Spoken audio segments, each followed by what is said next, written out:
The snow continuing to pile up at game time. And off we go here on Sunday Night Primetime.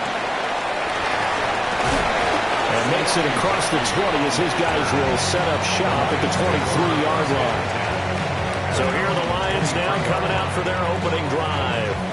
They're led onto the field by the former Cal Bear and the #1 overall pick in 2016, Jared Goff. As we begin the Super Bowl, we're looking at one of the game's most important players. And whether he's the centerpiece of the offense or taking a backseat to his teammates, offense is always up to the quarterback to be a leader in moments like this. He's got to be that calm, composed pillar out there who stays level-headed and keeps everyone focused on the task at hand. Ball on the 27. Here's 2nd and 6. Here we go. 120.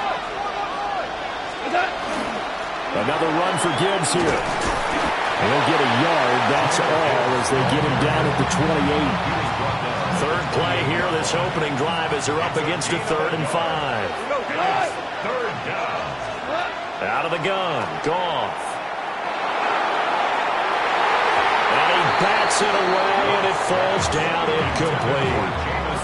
You get a sense of what this game plan might be. They think they can take a few home run shots against this defense. They tried it there on the opening drive, but that ball's incomplete. On 4th down, Jack Fox on to punt for Detroit. He steps into this one, and this is a rocket. And he couldn't get it to check up. That kicks all the way into the end zone for a touchback. So here are the Panthers now for their opening drive. And they'll be led out by their 3rd-year quarterback. And he spoke very eloquently and passionately on media day about what a victory here would mean for him. He knows this just isn't any other game. This is the kind of game that stays with you for a lifetime.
Welcomes you to the following presentation of the National Football League.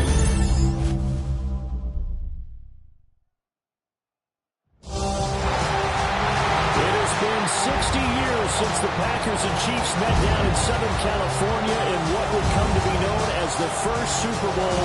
But now, at modern Levi Stadium in Santa Clara, we are counting down to Super Bowl 60. And we've got a great matchup in store. With Charles Davis, as always, I'm Brandon Gaudin. And Charles, you talked about storylines in this one. I think it begins and ends with our 2 quarterbacks, certainly 2 of the best in the business. And nowadays, I don't think you can get by for long periods of time without a top-flight quarterback. The way the game is played, with all the responsibility he has and how the game flows through him, if he's not on the top of his game, your team's not going to benefit at all. So here are the Lions now coming out for their opening drive. They're led onto the field by the former Cal Bear and the #1 overall pick in 2016, Jared Goff. And at one point, the ascension of Jared Goff was really, really strong. Back-to-back Pro Bowls, took his team to the Super Bowl, came really within 1/4 of winning it. But since that time, he's had bouts of inconsistency, and that's been the struggle for him as he tries to get back to the form he showed earlier in his career. And that is incomplete. A lot of force bearing down on him there. He could not hang on. It's 3rd down. They'll be in search of 8 yards here as they hope to convert the 1st down. Now it's gone. And that will be incomplete. Well, they weren't scared to let it fly, but it falls to the ground and brings up 4th down. That's some good closing speed there defensively because that looked open for a minute. But that's great work with the ball in the air. Never gave up, converged on his man, and broke the... Now they're going to fake it from deep in their own territory.